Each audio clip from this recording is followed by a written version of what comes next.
Speaking of which, welcome back, guys. Kyle Christensen here for ChannelCon, CompTIA's event with my good buddies. Jason Slagle. Sean Lardo. Where are you guys from? Where are you from? Toledo, Ohio. Well, yeah, I know, but company. My mother's womb.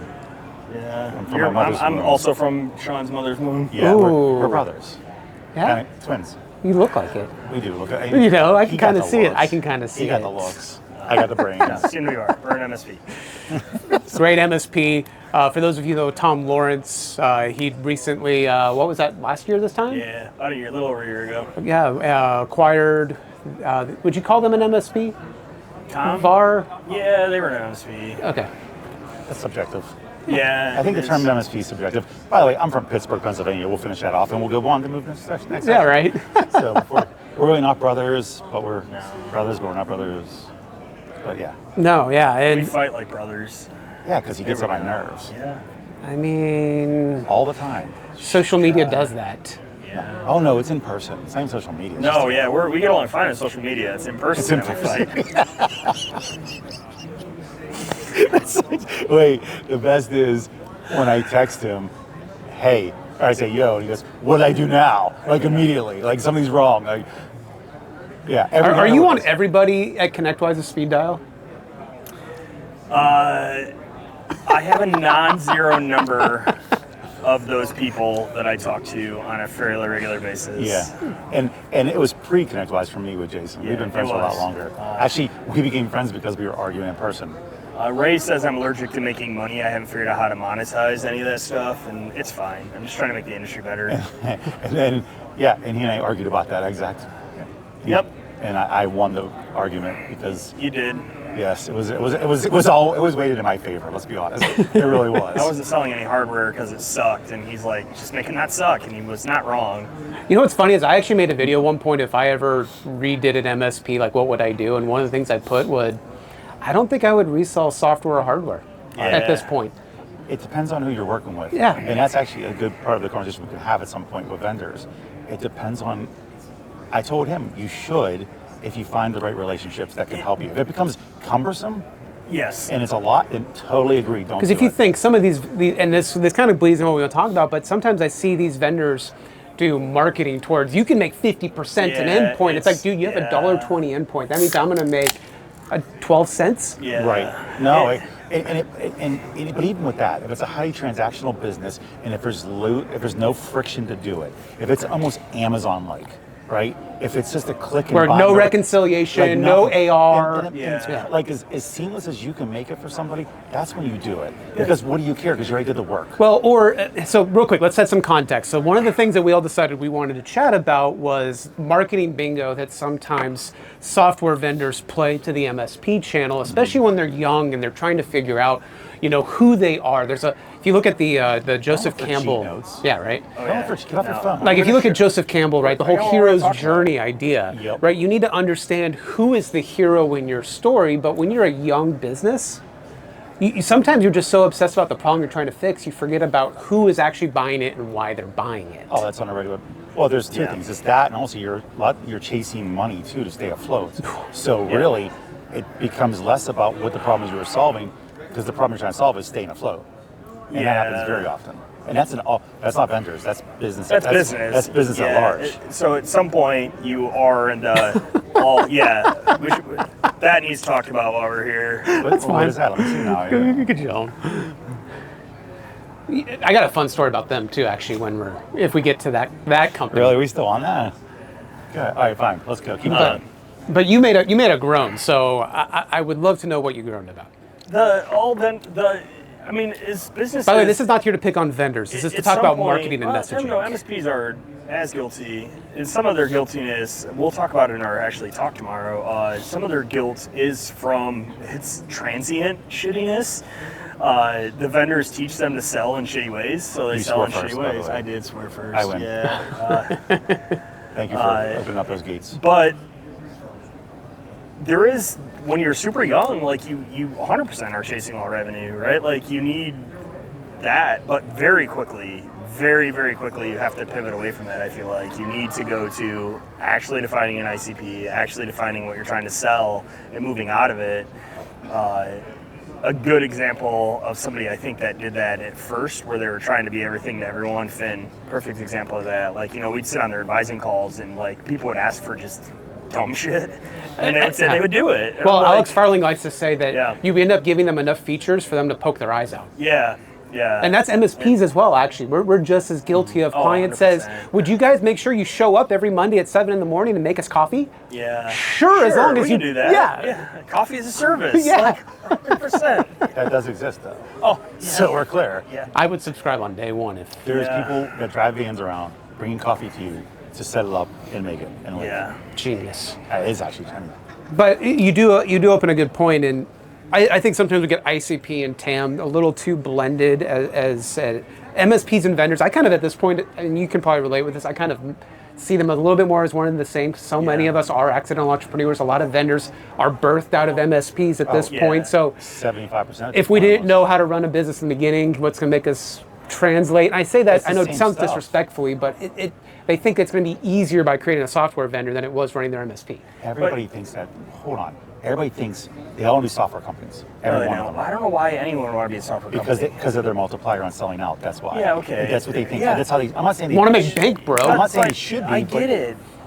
But like also, it comes with a bunch of other guardrails. Like your It all margin is so to be a successful SaaS company. What's your margin for? Like 85 to 95? Well, typically your gross margin, you want to be between 70 and 90 in that range. 70 is even super low. If you fall below 70, your services And your they net start to margin consider- is negative 40% because of the burn you have to because of the sustain. burn rate. Yeah, but see, that's okay. Yes, but if you learn from your previous business, you know you're not going to be at 80, 90 until year 2, 3, or 4. That's the difference. In the first year is all front-loaded spend. Yeah, okay. You have a larger staff. Yeah, 100%. But people don't prepare for that. Yeah. They think it's the lottery. Yeah, That's the problem you have. Well, and a lot of They're them see and they take investment money too and they early. go, "Oh, that's my That's money." free money. No. Yeah, No. And even if but- you maintain control, you don't maintain control because they put you on that tee to money, and you need more money, and they won't give it to you if you don't do what they say. Well, That's correct, but then the other mistake is, the immediate mistake is, when is it time to convert from a technology-only company to a growth company? Sales. Yeah. And that's where they make their problem. Like, I know companies that take major money. I know a company just recently, it took about $20+ million. Like, yeah, we're going to put this all to development. They've been around for 5 years already. Yeah. So why is it still going to development?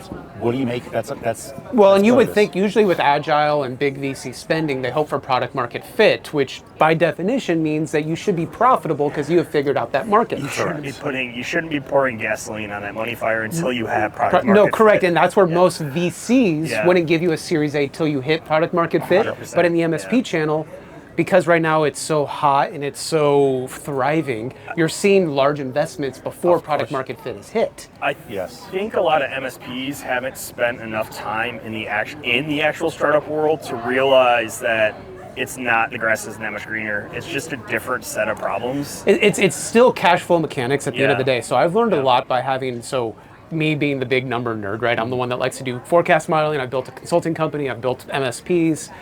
Switching to the SaaS modeling, I'm not joking. My forecast models are identical. From where I was Sure. at SaaS to where I was at my MSP and the MSPs that I've coached. The only difference is the numbers just are different, Yeah. right? There's a little bit more debt on the sheet. There's a little more owner investment. Yeah. Well, the categories it's are different buckets. Yeah, Yeah. it's different buckets. You have different it's the same buckets of P&L. spend, but you're looking at the same. And if you if you run it the same way you ran the last business, Yeah. you'll have the same EBITDA too, which is the Yeah. problem. Which means you have not converted yourself. No. And that's MSPs had that problem too. And technically, any SaaS software company out there that says they don't have services is lying.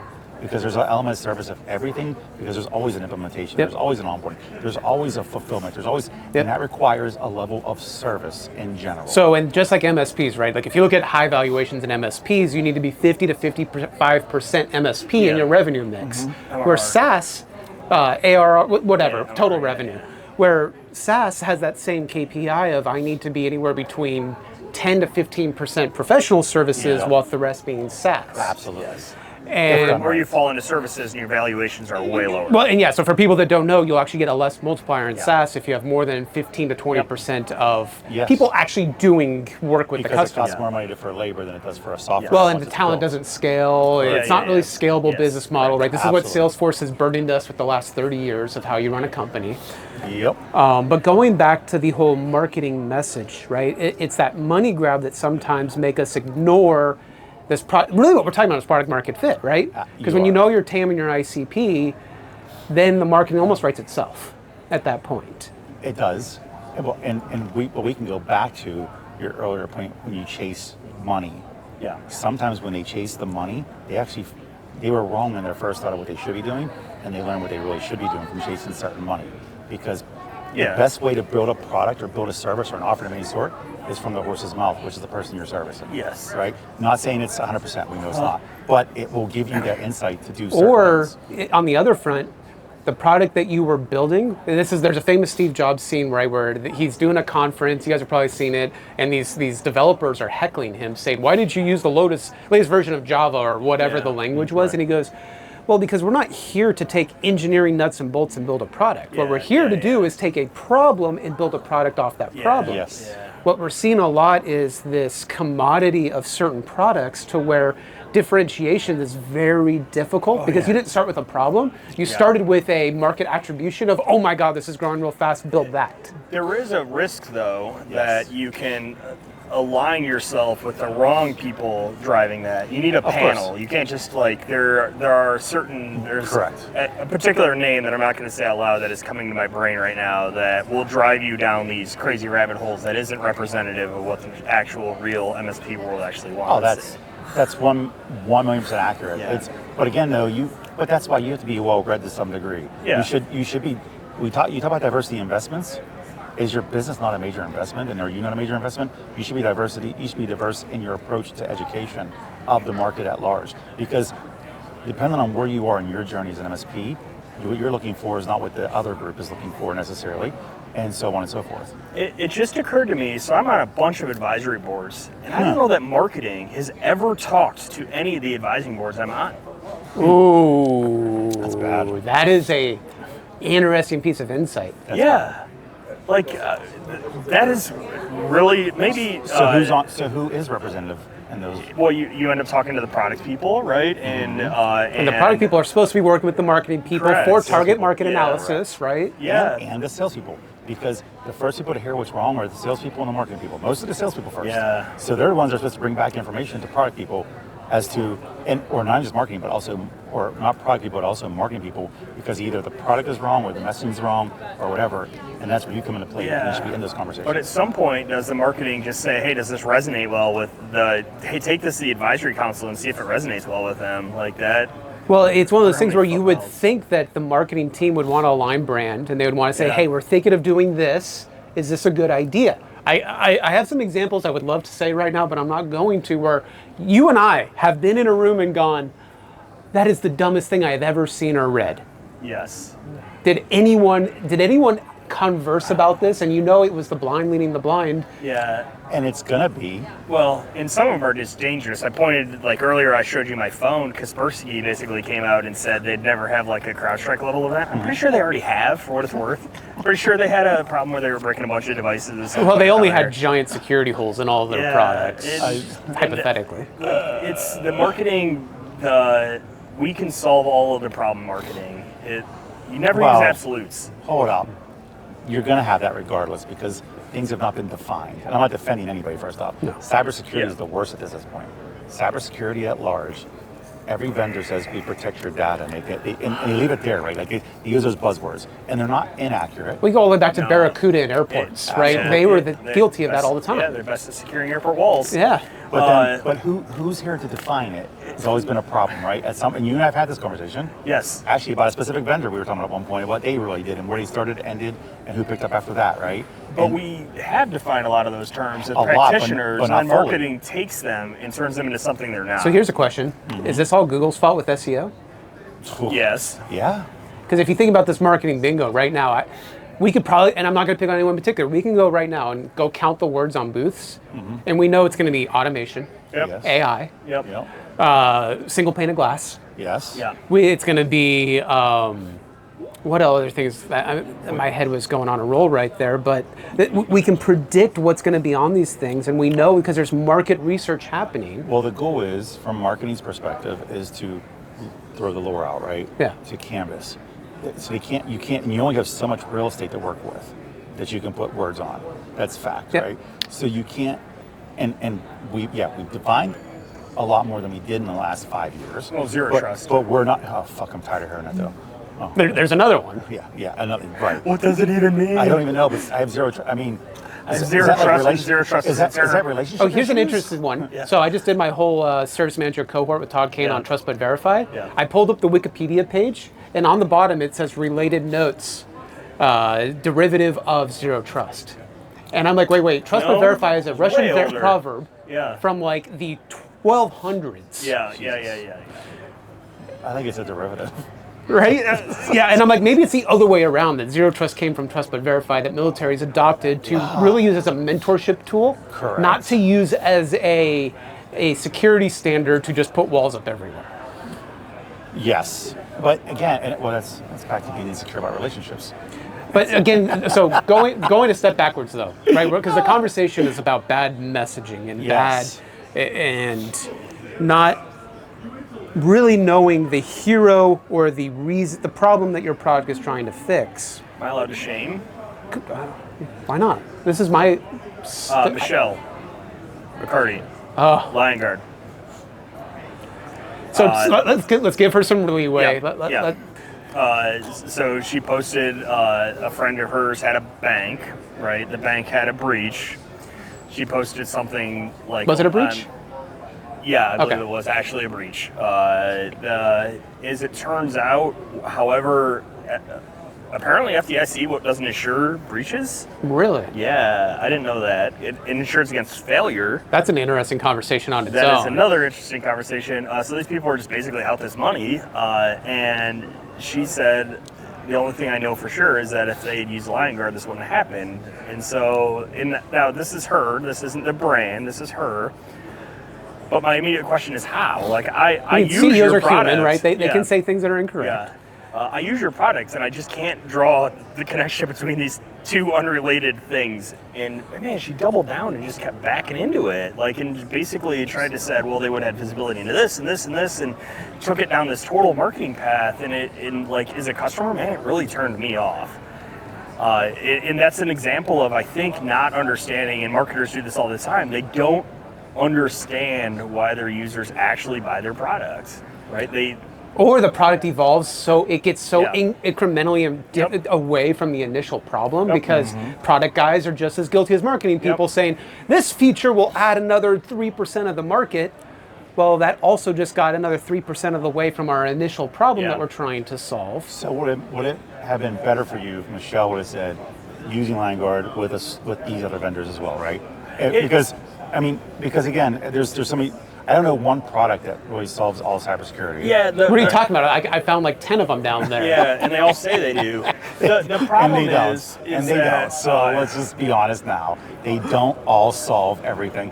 Let's stop that right now. Everybody has a layer they provide their fulfillment to. these are Lego bricks. Correct. That you assemble to a product. And you may do something in another category, but you don't do it 100%. But you're an overlap of the next product.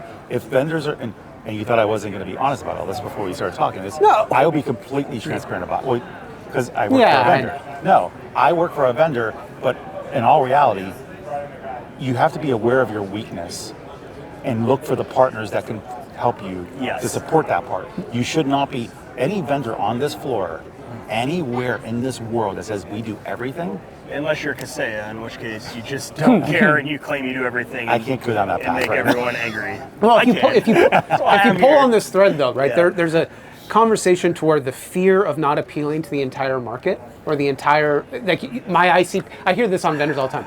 Our ICP is MSPs. Okay. And I'm sitting there going like, okay, one, now you already don't understand the market, so let's start there, because there's about 400 different markets within the ICP of MSP. Yep. Of course. But there's a fear of if my security tool can't be bought by all MSPs, then I need to tweak the marketing to convince them that it'll apply to us. There's plenty of addressable market even in any of There's those. around 60,000 MSPs in North America. Yeah. Well, that's 20%. a common. But okay, we go that path. You're absolutely 1,000,000% correct in this. The problem is they don't.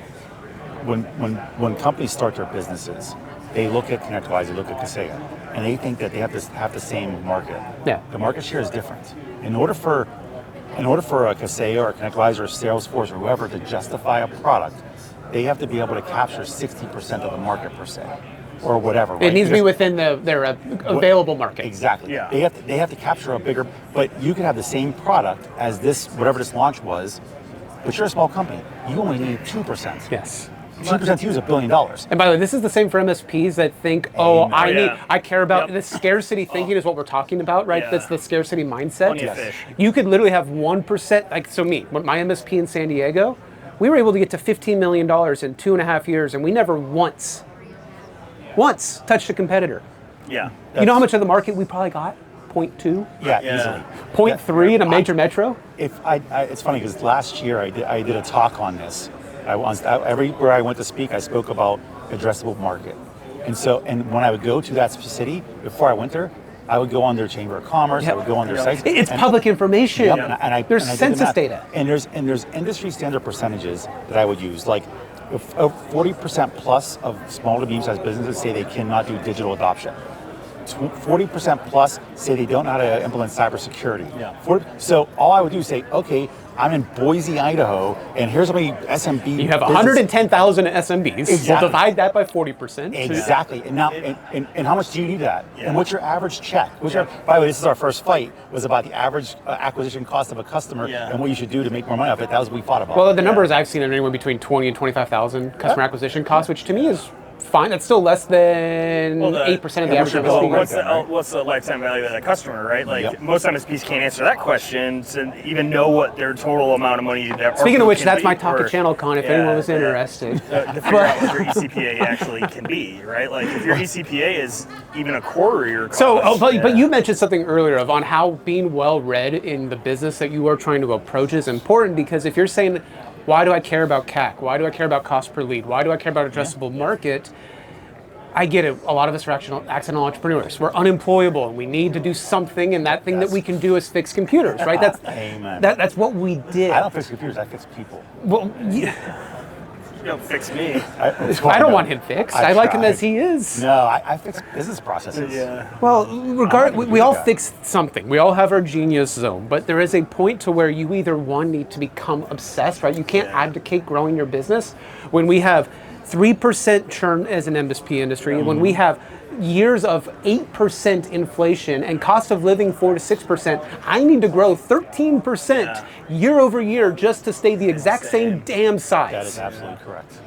So if you are not willing to grow at least 13%, then you are putting your employees at risk. Which is selfish.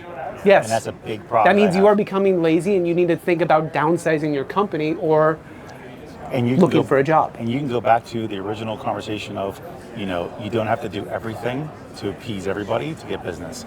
That's where you look for strategic partnerships. Or be humble enough to say, let me hire a CEO, which is how I got in the MSP space. There was an owner that was like, you know what, you're at Geek Squad Corporate. I need someone that understands scale. And I was about to buy, fun side story, I almost bought lab tech for Geek Squad to deploy on every single home computer in 2010. Nice. That would have been a disaster. It doesn't scale that big. Well, beyond just that problem, and we learned a lot about that at Sierra Pacific Group, is on how the problems of automate scale. 50-ish thousand, I think. There's multiple. There's ways to get around it. Bigger, but beyond that, then you need the humbleness and the vulnerability to say, I need someone to run my company, because I'm not that. That's not my genius zone. Speaking of which. Oh, Dan. That's Hey, Tom Lawrence. He's back. Between three beards. Oh, God. That's awesome. So, no, you have to be humble. Every time I went into a company with an owner, an entrepreneur, they go through the stages of guilt and grief. So Jim and Collins, the 5 levels of leadership. Yes. It's difficult, though. Yep. As an entrepreneur, as far as you're concerned, you're the best at everything. Until I'm you're the not. best at a lot of things. But well, you learn as you go, Yeah. right? I But never you thought don't- I was the best at Oh, everything. you're just the greatest, whatever. Anyway. God, you're just too good. I'm really bad at a lot of things. Yeah, no, I don't disagree. But they all have the same issues, where they have to be convinced otherwise that, yeah, you must. As an entrepreneur that comes into businesses, I have to coddle them to a degree. A lot of my time is therapist almost. Yep.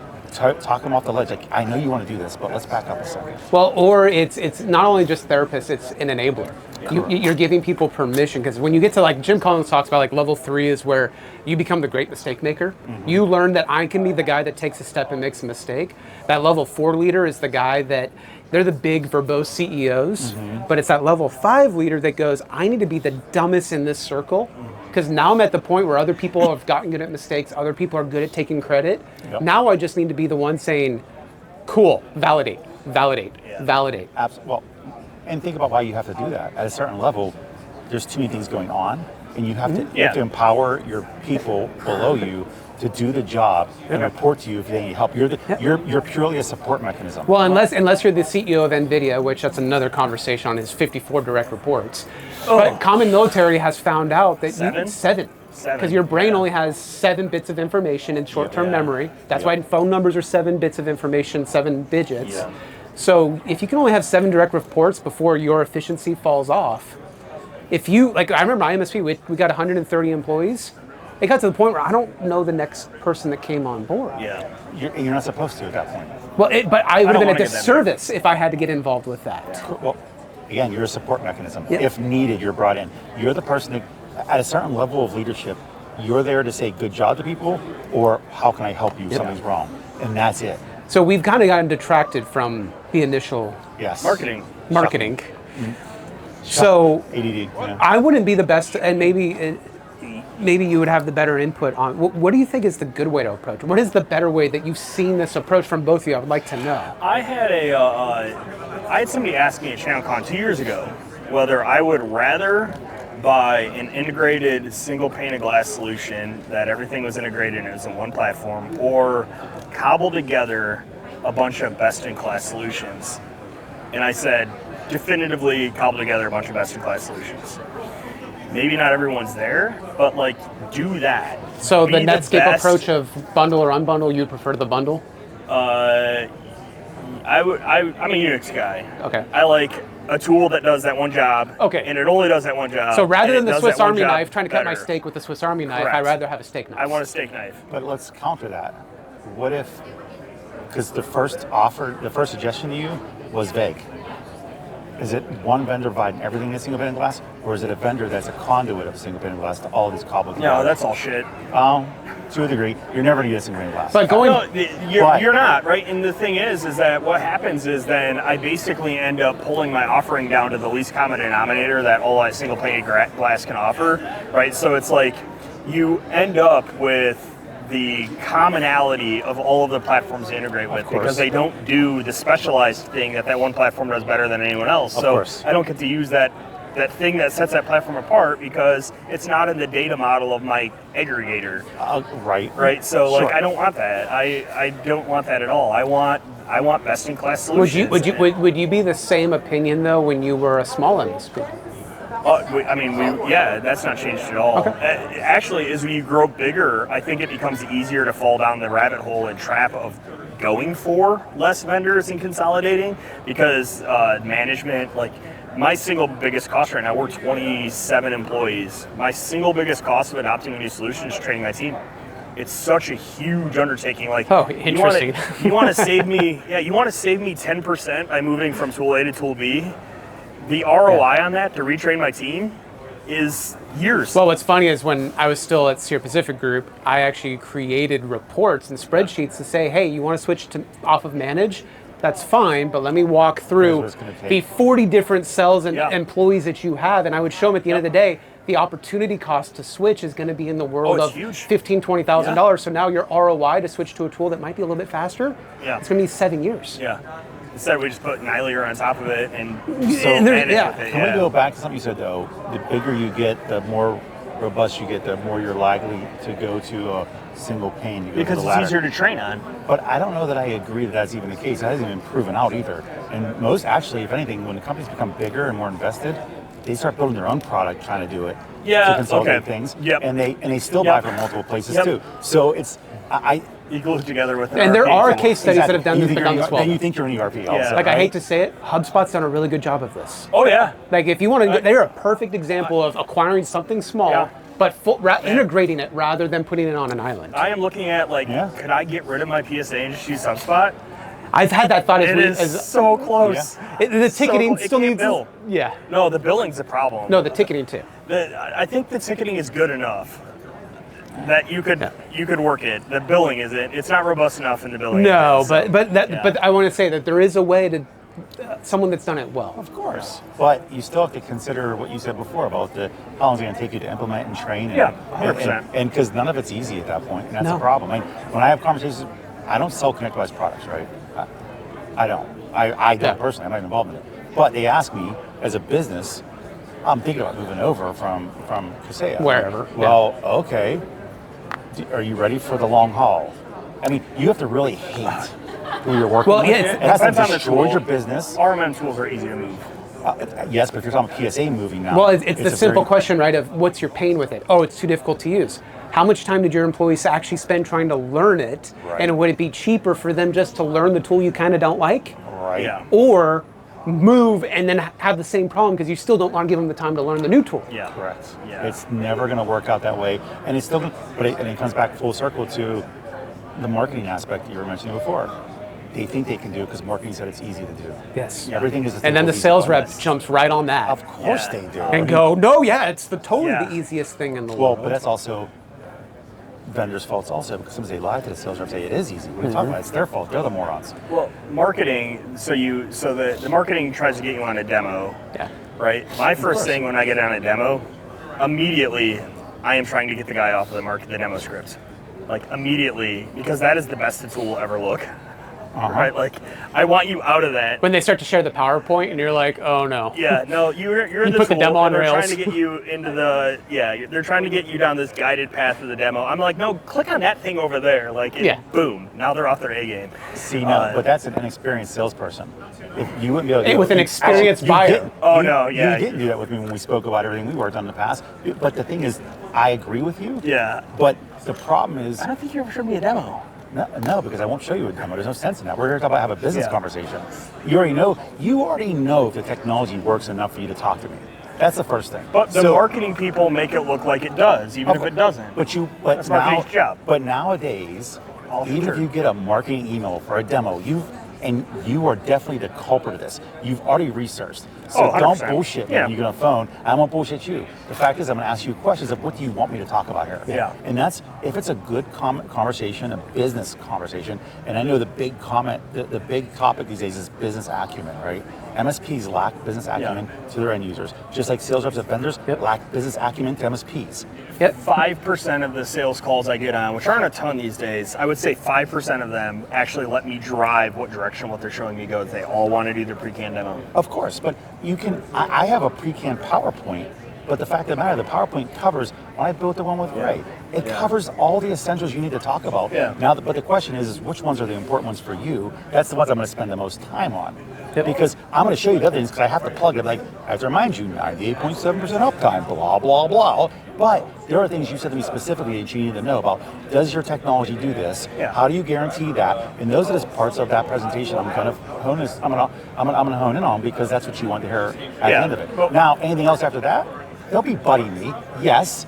Then, if you need more, a lot of companies provide sales engineers up for the top. But here's What another you don't thought. know is I went behind your back to Ray to get answers to the questions that you didn't answer sufficiently. I already knew. But here's another thought I though. did not know. I know who you are. You talked about marketing never being on the advisor calls. Yeah. What about how often have you seen marketing pop onto your sales demo? I know you've done a ton and I've done a ton of demos where you're like, oh, hey, I'm going to have our product guy shadow today or my marketing Never. person shadow. Yeah, I mean, that's another thing. So Maybe they're watching recorded demos, Yeah. but I highly doubt it. Occasionally, I've seen customer success pop in. Okay. Right, but I've never, and Auvik is actually the big example where I've seen customer success pop into some of the demos. But I don't never see marketing come into any of that. They live in a vacuum. Like they're like enable us to sell this thing, and they don't have any stuff. They don't. Again, they go to SEO and they go Yeah. what keywords are popping up the most, and But then you have a whole different level of marketing, which is the business development people that fall in that fringe of sales and marketing. Yeah. And those are the ones that usually know the most because they're in the conversations. Yeah. Business development people that are on the floor or making the phone calls. Yep. Or you call them SDRs, whatever you want to call them. I would say you have right now thousands of sales and marketing people say, no, business development is marketing. No, business development is sales. It's in Yeah. the middle. It depends on how your company's aligned, Yeah. right? Because I can argue either or. You could. I see them, if I thought chronologically in order of things, they're their own department that overlays both. That's what marketing, business development, sales, and they overlap. It's really revenue support. It's a RevOps. I prefer Absolutely. RevOps as a term, honestly. Sure. Well, it depends on what their job is. Yeah. Because if their job is to go out and find people and interest, they're developing business. Yep. But if they're only inside waiting for this stuff to happen, and they're setting the appointments, they are RevOps at that Yep. point. And they're enabling the sale to take place, so they're giving me the information to go close the deal. Yep. They're RevOps. They're that glue between sales and marketing. I Absolutely. like how you have to make new words for things all the time. Oh, really? Come on. Yeah. In this space? Are you fucking In this kidding space? me? You know what?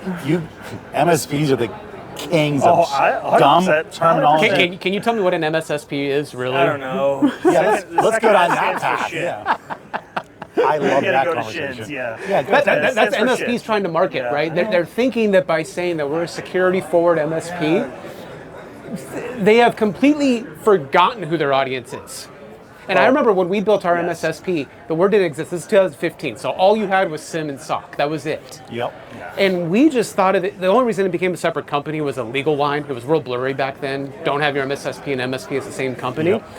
But when we came out with our 24/7 SOC and we bought the SIM and we bought the SecOps tool, I don't even think we just approached it from, you need this, right? It was, Yes. we consulted with you, you've grown beyond the MSP's ability, so we have the second think. Well, now you've come full circle because the marketing companies a lot in the sales at a lot of these vendors, they don't go down the you need this road. Yeah. They go down this sell this We extra have this to widget. sell. Yeah, 100%. Hold up. Let's go one step further. What end user knows what an MSP is? Yeah, no one cares. Nobody Yeah, wakes up on they- Saturday and yeah, says, yeah, what are we doing? yeah, I'm going to shop no, for an MSP. No, No. Have you ever actually put MSP into the Google Analyzer for SEO words? Oh, God. No, but no, I'm asking, have you ever done it? No, but what pops up? Because there's a ton. The airport.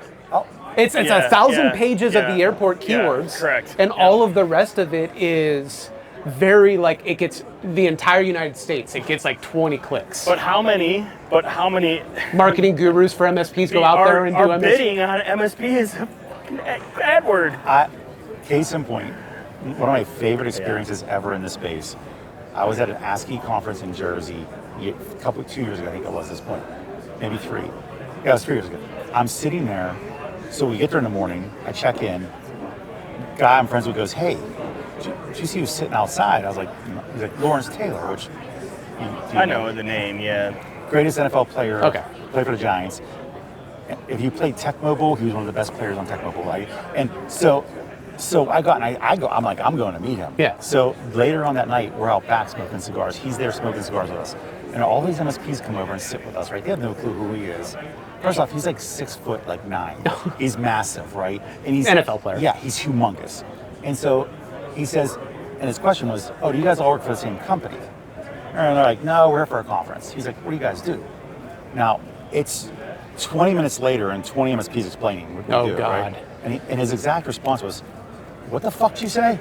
Yeah. Like that. And somebody goes, we fix computers for businesses. He goes, why didn't you say that in the first place? Yeah. Back to that vendors and MSPs struggle with the same thing of conveying the message of that's really what you do. Well, Yeah. and there is some entrepreneurial thought issues with that, right? Because your business to you is always so your baby. more. Yeah. But that's why, honestly, the owners should not be involved in marketing at all. Any messaging. Because the messaging's always going to get convoluted. But if you go to an MSP's website and you see MSP, it's like, no, dude, you're outsourced IT. You fix computers. Exactly. That's what you should say. Because what is the secretary of the, sorry to cut you off, but what is the secretary of the CEO of your target client going to type into Google? Yes, that one. The problem is that the have to IT defend services, no, I'm not. IT services are so commoditized that all these MSPs think they have to be more than that to actually differentiate Well, that's what I mean themselves, by the... which is bullshit, Yes, by the way. because we talked about it, What- 0.5% of the market. Yep. So many of my conversations with, and now we're off the marketing thing again because shiny. Yeah. So many of my conversations with Matt are like, we're a customer service organization. Like literally, you need to delight with customer service. And I realize that's table stakes, but man, that's how you lose a customer. Well, you lose a customer by not securing them or delivering bad service. Well, that's why I hired all mine from Nordstrom's, because I didn't really give a shit about the technical skills. No. Right. Well, that's a whole separate conversation. We can have tier 1 tech conversations about that all day long. Who would you The printer meat shield? When I look to hire anybody, I go through drive-thrus. Yeah. Bars, drive-throughs, retail. Drive-throughs the best. Bank tellers. Those people are like this, and if they're still conscious enough and courteous enough. Conscious enough is an important one. Because some people just dronely hand you a bag, right? But you can tell who's on. Yep. Right? You can tell when you pull up how they act. You can tell what they're doing. You can tell if they're multitasking, especially like, think about McDonald's. It's the only job where it's $1 million business being ran from the fry station. Yeah. The manager's at the fry station, running $1 million business or a $5 million business from the fry station. Yep. That person is on fire. Yep. You know, and that's who you want. No. They can problem solve quickly. They have critical thinking, nobody's business. Yep. And they're still able to maintain their demeanor. Because the demeanor is what shifts the whole conversation. Yep. And you know what? We actually learned that. So when we rolled out I don't know if you knew this, but I rolled out Geek Squad in North America. I was part of the team that rolled it out from 2004 to about 2009. That's awesome. That's impressive. No, I was a 16-year-old kid with nothing to do but a playbook. And I followed the playbook. But one of the things we realized real early on was the way we were marketing the job was to computer nerds, right? We're Geek Squad. Yeah. We need nerdy people. But then we would hire them, put them at literally a retail location, stick them at a desk, and have mom and dads all day long berate them with problems. These people would literally quit within weeks because of the people we were trying to hire. You need somebody that's friendly. And we said, okay, people. scrap this. And I know a lot of people think I'm like anti-automation, but what we said was, let's automate the stuff that is beyond their abilities, even with a year's worth of training. Mm-hmm. Everything else needs to be focused on problem solving, problem resolution, decreasing cortisol, basically, right? No stress. You still hire those tech people, just don't put them in the front line. No, we put them in they're in support roles in Minnesota, and they would just log me into the machine. Yeah, correct. They're the people behind the scenes. You get that friendly face out there willing to have a compassionate, empathetic. With empathetic, see what I did there? Right. It's like we had a reason to name it that. Yeah, with the end user, and then bring the computer into the nerd that can't talk to anybody and let them fix it. By the way, did you realize that empathetic is also employee path? Oh. Wow. Okay, man, we should be high for this, I feel like. I just came from San Diego, so what if D-O-G really spelled cat? But it does spell God. Oh, wow. Yes. But anywho, but going where do back, we go from here? But you're not, where the fuck do we go from here? Oh my God, that was just. But so pulling it all back in, one thing I would love for, Sean, you didn't actually have a chance to answer it. What are the examples of good you've seen on the vendor side when it comes to their messaging? I think Finn's messaging is on point. Yeah, Finn is. It's funny. It's not saying anything that's not true. I think Alert Ops has done a good job. Alert Ops is pretty good. I'd say, and actually, I'll look at this year's pitch class even. You guys know who Steve Copeland is? He started, he's been in the space a long time ago, just came back recently. MSP he was an process? MSP. No, what is it? No. Jesus. Sorry, my competition. Yeah, come on. Only if we had someone from Pitch It here to help. Oh, God, no, it's an easy name, too. So real good messaging. Yeah. Real memorable. We're very memorable. Oh, God. Make sure you don't cut this. No, but you know what I do like? Don't cut it, no. But real quick, on Finn, what I liked about what they did is it was nobody from the channel. Yeah. And they said, we need to be rememberable. Yes. Not, I need to out-nerd the other I have to look at awareness. Rhythms. Sorry, rhythms. The other awareness tool. Correct. Yeah. So much of it is that, right? Like, because we want to talk about a crowded space. Yes. They are in one of the most crowded spaces, period. Yes. Yes. You don't need to. You need to be memorable. And I think that's a good social media message to a lot of MSPs is you do not need to come off as the most nerdy MSP in your area. You just need to be the one that they want to hang out with, the one they want to talk about. We grew a lot by just doing lunch and learns and after work mixers. Yeah. So we would say, hey, come hang out for free. We're not going to sell to you. We were like the local, basically, fun club, right? Like these guys always had a bar or a lunch and learn where they teach our people some shit. Yeah, we did one recently, and I won. I talked why you don't want Copilot, essentially. We're the anti-Copilot. Oh, God. Don't look at me like that. Why? I'm not. No, I would do the same thing. You don't have to be anti No, it's to be a non-support. There are all these here are where all the bear traps live, and you're gonna step in every one of them if you don't get your shit together before you turn the shit on. And there's no sales pitch. There was 2 minutes at the end. I let sales team come up and say, like, if this is really making you scared, talk to us. And that literally was the entire sales pitch. We talked about all the pitfalls of where We need to let Alex know that you use FUD to sell. Yeah, really? Come on, that's total FUD. It's not really FUD. Like all the bear traps. Okay. What is it then? So every small business. Hold on, what is it then if it's not fun? Every small business. What is it then? I'm telling you to not use it. Don't turn it on. Okay, but that's fun. And No, then, it's not. by the way, You buy don't my need shirt. it. You don't need it. You Okay. don't need it. Listen with you. Yeah, you can. Why are you so mad? You're not wrong. I mean, I guess looking at it, I hadn't looked at it in that lens. But our message was you don't want Copilot right now, and the reason you don't want, and I can't even help you fix it, was actually the message, because the problem there is that what are most companies' SharePoint sites? An imported Garbage. file server. Yeah. What were permissions on that file server? Overly broad and super open. What did they import to SharePoint? Overly broad and super Excel open. documents with all of our passwords Yes. and bank account numbers. Yes. In what will in Copilot is a discoverability engine. So now all that shit that they've had access to for years that they never would have found Hey, in a million Copilot, years. what does my CFO like to work on inside Yes. of our SharePoint site? Yes. So we're basically, and a lot of that messaging was, we actually can't fix this for you. We can't be custodians of your data, so you need to go fix this yourself before you turn Copilot on. But it was very good. It was not selly, like it wasn't salesy, and we got really good feedback from it. we would And do most of the ones we've done like that. And we would do stupid webinars of like how to make your teams more efficient sending emails. Yeah. Like we would dumb it down to such a low level because we were going to chambers and getting people to come to our events. We were going to, Which is still a marketing and sales ploy. well, no, we used this. This was all marketing. It's all marketing. Even what you're doing is marketing and sales Yeah, ploy. 100%. Because really, sales is not supposed to be. The problem is we gave it a negative connotation with marketing as well. Sales is a It's supposed bad to be- word. What are you it's talking supposed to be- about? Right. It's supposed to be You're supposed to be educating whoever you're talking to. We about educate. I'm supposed to ask you what the hell's wrong. You're supposed Yes. to tell me what's wrong. Yes. I'm going to say, hey, I can solve this for you, or I can solve part, and they can solve part, Yeah. and they can solve part, or we can't do it. Where marketing falls off is where they tell you tell them what's wrong, and they say they can solve all of it all of the time. Well, and Yes. marketing has these KPIs, right, where they need an MQL and they need an Yeah. engagement and they need no conversions. They're not based off ROI. Eventually they are if they don't, but they are. What is a KPI. marketing ROI? It only comes up once numbers don't get hit. That's when it's ROI. But before that, it's only KPIs. And we know this. And all they're going to do is say, I generated 5 million leads. I feel bad for marketing because it is very hard to have objective numbers when it comes to marketing. It's nearly impossible, let's be honest.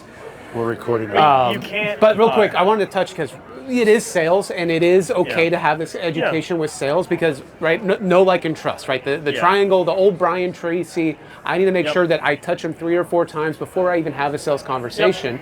That's the best way to do it because you're giving them something where if they never talk to you again, you taught them something. Yep. Sure. Well, again, no. This is a very different. For years we've been talking about the buyer's journey. Yeah. They've been saying they all. I mean, it's because it's never going to stop changing because things are different every day. But the reality is, we're well more informed as buyers. Yep. Okay. I always talk about the story of like my mother buying the rainbow vacuum. All she had was this guy showed up at the house one day, and this is 1985 or whatever it was, and he was the marketing, the sales, the fulfillment, the everything, right? And there was no way you can go online and check out this rainbow vacuum. Yeah. So what did she do? She calls her friends. Hey, did you ever see this? And he talked to all of them, their own neighbors. They're like, that's amazing. Or no, it's shit, right? Depending on how they all felt, that was the only research you did. Meanwhile, it's going to break on you in 3 months. Yeah, But you know. you don't know. Well, that guy's got me in a new city. Yeah, exactly. Exactly. But whereas now, think about how you shop for a home or a car. Yeah, do you not Google anything before you buy something? Yeah. I research like a Order to death. 17 apps that you can download now that do the aggregated information for you on selection process. We find it on Lender. Lending Tree exists. Now you've driven me down a road. There you go. Do we put pricing on our pages marketing-wise, right? Because I'll tell you what turns me off. If I have to engage the sales critter to get pricing, I probably won't do business with you unless I really, really want your It depends on what your product is. Because if it's a transactional, if it's buying milk, of course the price is there, right? Yeah. Because that's a simple thing. I don't need to quote any budgetary numbers. Well, again, depends on what you're going for, right? And there's going to be a million reasons to do one or the other, right? Yeah. Oh, but we have volume breaks and we have other add-ons care. and features. No, I'm not saying I don't agree or disagree with you, because Empath, we put our pricing on the site, right? Yeah, don't care. Yeah. We're transparent, but the reason we did that was because we need market penetration fast, and we need to break down the nose before we even hit it. It's highly transactional. But when you get into a certain, and by the way, we're a marketing-led growth, product-led growth type of company. Yep. You get to a certain size where MSPs can't be a marketing-led growth company. Yeah. Because that's like a Best Buy, right? We had an ad in the Sunday paper. You walked in and said, I want to buy this, Sean. Yeah. What you can't do as an MSP is have your customer walk in and say, can I buy this from you? Yes, correct. Right. So you have to, at a point, say, let me consult with you before you buy. That's a sales-led growth engine. We put budgetary pricing. We put pricing example case studies on our site, and that's it. Well, that's different. You're not putting pricing on but you're not putting pricing up. Because you can't. Yeah. Because your business is purely consultative. Well, we're all paid assessment, so we actually do have a calculator that'll spit out a assessment price that we want. Now I do know MSPs though, where they go on their site and they say we're $140 a seat, Yeah. and we have $160 a seat with a little more security, and take it or leave it. Yeah. But I will tell you that it's hard to come out of that conversation then, though, because if you talk to, this comes back to what clients should you choose to work with and not. Then, if you put pricing up there and say this is what we're doing, you pigeonhole yourself into a conversation of providing to a customer that will never be fulfilled because they need way more stuff sometimes. So it's going to fail miserably.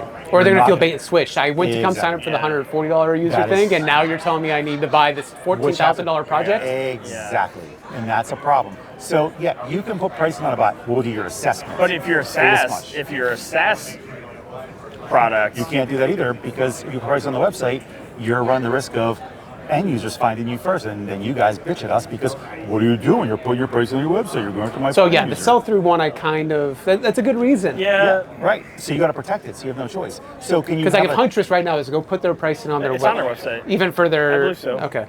But it's their retail pricing. I don't pay that price, right? Like. But again, though, you don't. MSPs do not like pricing on vendors' sites because they think you're going after. No, dude, one of the things you say early on in your conversation. I actually will side with Sean on this one. You will say, you protect my audience, my client base. I guarantee you we could go on Reddit right now and find 400 different posts about why is Dell trying to go after my customers? Why? Because your customer went to Dell.com and saw the price of the laptop? Now maybe because you're making all the margin off the laptop rather than making it off your services. Yeah. Now the solution to this is if you're a good vendor, and this goes back to what's a good vendor even involved with, the product is the product. And you know, it's good or it's not. You're going to find out you're going to have business if it's bad, right? But if it's a good product, let's just say everything's good. The next step is how do we enable the partners? What do we give them as services? And that's where we're pricing. Hey, welcome to working with us. Here's a portal for you that you see all of our pricing. Now it's protected. It's because it's gated now. Now a regular end user cannot see it. We still maintain the integrity of the relationship. A lot of these tools aren't sell-through tools, though, right? Like the ones that really bother me with it. I'm trying to think of Avalara, perfect example, right? It's like, why can't their pricing live on their website? Like, my customer's not going to go buy Avalara. What I love is that's a tool I love, but it's also the most complicated thing to buy and to implement. Yes. Yep. Yeah. I can think of a couple others that are that way, where you're like, okay, your product really now is just a bespoke implementation of some code we have, which kind of Avalara is, right? It's here's an SDK, let us bolt it around you. But there's a bunch of them in our space that aren't really sell-through, right? Like, and they don't list, and they make me talk to a sales critter to get pricing, and I don't always want to do that. Like, because I don't want to spend the time talking to the sales critter if you're way out of, like, I'm never going to be able to ROI that. Well, and that's on that by the way would be a bad sales process, because if you're not going for the no early and you're not going to disqualify them early. I know. You already know people want to have a pipeline to satisfy their boss and say they have a job still. That's for one.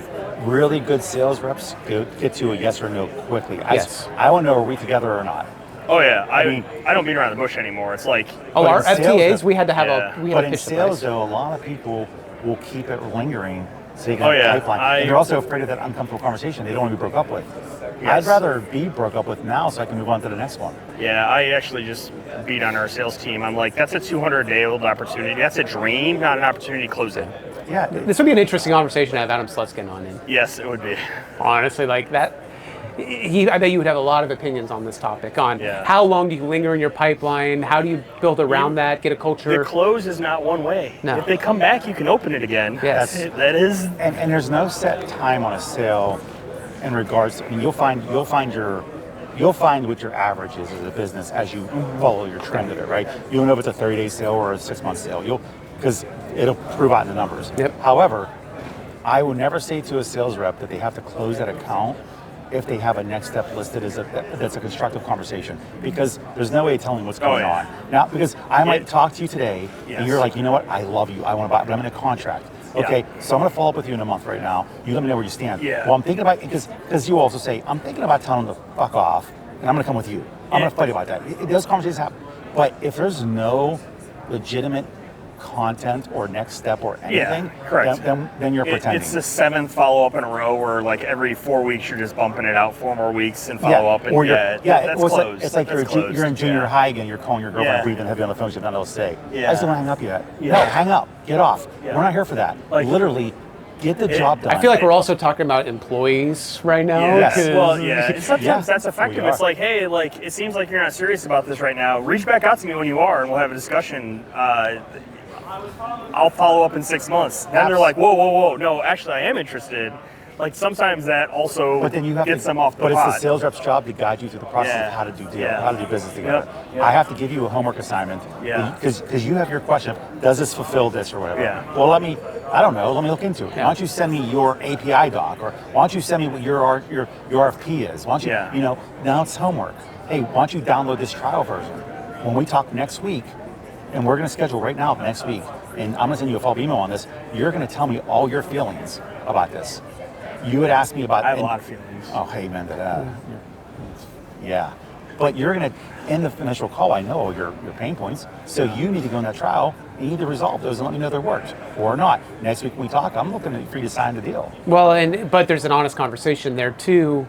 Again, I know sales reps have quotas to commit to of, do you even have time to do a proof of concept? If not, are you even ready to buy? Yeah. Right. Because I think so many of them get, Like, I don't have time to look at this for like 6 months. Like if you're trying to switch MDRs or outright, we talk PSAs, are you willing now to spend the next year migrating? No? Then don't even proof of concept this right now, deal disqualified. But now we're talking about using BANT. Yeah. BANT should be applied through marketing, sales, and product. Well, just want to explain BANT. Budget, authority, needs, and timing. If I have a serious conversation with you, which you and I had a conversation about Alert Ops last year or 2 years, whatever it was, and we talked about where you guys are and what you're trying to accomplish, and you're like, well, I don't know. I'm like, well, you're like, what's the cost? I have the budget, we're fine. I know you're the authority of it, but now it comes down to you're needing your timing. Because I was under contract. Exactly. As soon as I wasn't under contract with PagerDuty, we moved. And at that point, though, but then there is... Is that the Ops Genie clone, Alert Ops? Oh, I don't know. Okay. Yeah, I don't know. It's like we replaced Victor Ops with it. Okay. So it's paging, on-call management. Oh, okay. So it's like Ops Genie. Yeah, okay. If that's what it does, yes. So the point, though, behind all of it is that needs and timing, and sometimes you got to be pushed because you're going to say, and it comes down to, okay, you need this, but I haven't done it. Well, why haven't you? Well, because I'm time. Well, how's it? Right, but how's your business? Well, we're struggling mightily. So you're the owner, and you know you got to change it. You're struggling. Your employees are sucking, and you're okay with this? No. Well, then fix it. Now it's my job to show you how to fix it easy, seamlessly. All right, gentlemen. Well, I think we've gone like over almost an hour at this point, so I want to respect everybody here. We'll make sure to chop this up into shorts as well for all of you that basically fast forwarded through this. But gentlemen, there's no fast appreciate your time. Nobody fast forward. This is fucking quality. I want to ride around that thing. So real quick, how can they guys get a hold of you? LinkedIn /IN/Jay Slagle. Jay Slagle. LinkedIn, Sean Lardo, or anywhere, local grocery store, church. Peeing out his window. Story for another day. And on that note, thank you guys. See ya.